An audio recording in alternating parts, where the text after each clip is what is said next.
Hello दोस्तों, आप सभी का स्वागत है हमारे YouTube channel railway life hackathon में। आज हम इसमें बहुत ही इंपॉर्टेंट बात करने जा रहे हैं गर्ल्स के लिए कि गर्ल्स को पोस्ट प्रेफरेंस में क्या डालें। ठीक है, ध्यानपूर्वक सुनिएगा। जो भी गर्ल्स सुन रही है या फिर जो भी भाई सुन रहे हैं शेयर करने के लिए, तो इस वीडियो में हम 5 ऐसे पोस्ट बताएंगे जिसमें पोस्ट प्रेफरेंस गर्ल्स के लिए बेस्ट है, वो भर सकती हैं। ठीक है, तो पहला है पॉइंट्समैन बी।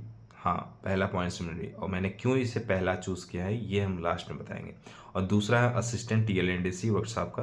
और चौथा है तीसरा है असिस्टेंट वर्कशॉप मैकेनिकल का। देखिए, पहला पॉइंट्समैन बी हो गया, दूसरा असिस्टेंट TLNDC वर्कशॉप, और तीसरा है असिस्टेंट वर्कशॉप मैकेनिकल का, और चौथा है असिस्टेंट ट्रैक मशीन बोला हूँ, not track maintainer, track machine. और चौथा है पांचवा है असिस्टेंट CNW। ठीक है, तो ये 5 पोस्ट हैं जो गर्ल्स अपने पोस्ट प्रेफरेंस में जिस हिसाब से बोलें उस हिसाब से डाल सकती हैं। बाकी अगर पॉइंट्समैन में ना नहीं चाहती हैं तो फिर वो क्या है कि वर्कशॉप पहले डाल दें, बाद में पॉइंट्समैन डाल दें। पर हम पॉइंट्समैन क्यों बोल रहे हैं ये बात करते हैं। देखिए, मैं तो पॉइंट्समैन हूँ। ठीक है, तो पॉइंट्समैन के बारे में अच्छे से हम जानते हैं, और सारे स्टेशन पे भाई हम लोग साथ में लड़कियां भी थी, तो हम अच्छे तरीके से जानते हैं कि लड़कियों को पॉइंट्समैन के रूप में क्या काम कराया जाता है। ठीक है, तो मैंने देखा है कि देखो, पॉइंट्समैन में क्या होता है कि संटिंग होता है, पर संटिंग लड़कियों से कराया नहीं जाता। ठीक है, क्योंकि हार्ड वर्क होता है, लड़कियों से जल्दी कराया नहीं जाता। ठीक है, और पाइप वाइप लगाना होता है, वही फिर मुश्किल हो जाता है, लेट होने लगता है, इसलिए वहाँ पे ज़्यादा लड़कों को ही भेजा जाता है। लड़कियों से काम क्या कराते हैं पॉइंट्समैन में? उनसे नॉर्मल काम होता है, जैसे कि किसी ट्रेन को कॉशन ऑर्डर दे देना, किसी ट्रेन को वो होता है जैसे कि 9 घंटे कोई ट्रेन चलता है तो उसे बढ़ा के 11 घंटे किया जाता है, उसके लिए बनाया जाता है स्टेशन मास्टर द्वारा।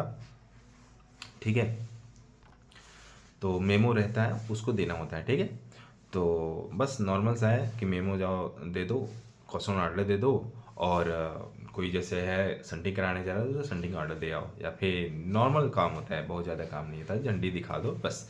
ज़्यादातर लड़कियां झंडी दिखाती हैं और क्वेश्चन देती हैं। ठीक है, तो यही सब होता है। और बड़े स्टेशनों में कंप्यूटर जैसे रहता है, कंप्यूटर से क्वेश्चन निकालना, तो वहाँ बैठा दिया जाता है कि तुम ये सब देखते रहो, तो नॉर्मल काम होता है, तो इसीलिए बोल रहे हैं। और पॉइंट्समैन भरने से ये फ़ायदा है कि डिपार्टमेंटल एग्ज़ाम देंगे और आगे प्रमोशन में बहुत सारा फ़ायदा होगा उनको। ठीक है, LDC GDC के थ्रू वो ट्रेन मैनेजर बन सकती हैं, स्टेशन मास्टर बन सकती हैं, यहाँ तक कि LP और TC बहुत कुछ बन सकती हैं।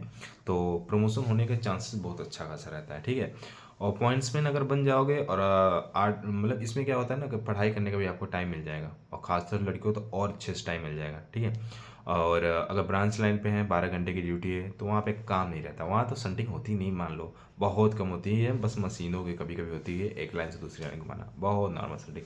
और हमारी तो मेन लाइन है, और फिर भी यहाँ पे उतना ज़्यादा मतलब हार्ड जो संटिंग होती है ना, उतना नहीं होता है। जैसे कि हमारा आगरा जब हुआ था हम लोग ट्रेनिंग, वहाँ बहुत संटिंग चले थे, ऐसा कुछ नहीं होता है, नॉर्मल संटिंग चलता है। ठीक है, तो यही हम समझाना चाहते हैं कि आप पॉइंट्स में भर सकते हैं, लड़कियों को कोई वैसा हार्ड काम नहीं दिया जाता है। इसलिए लड़कियां जो भी हम पोस्ट प्रेफरेंस बोले हैं, इस तरीके से आप पांचों लगा दीजिए, बाकी इसके बाद भी कुछ भी लगा दीजिए, बनना होगा तो इसी में से पांचों से बन जाएंगे। ठीक है, तो धन्यवाद, इतना ही है। बाकी जो भी कन्फ्यूजन है खासतौर से गर्ल्स को कमेंट कर देंगे, हम उसका रिप्लाई दे देंगे, या फिर उस पर एक स्पेशल वीडियो बना दीजिएगा। धन्यवाद।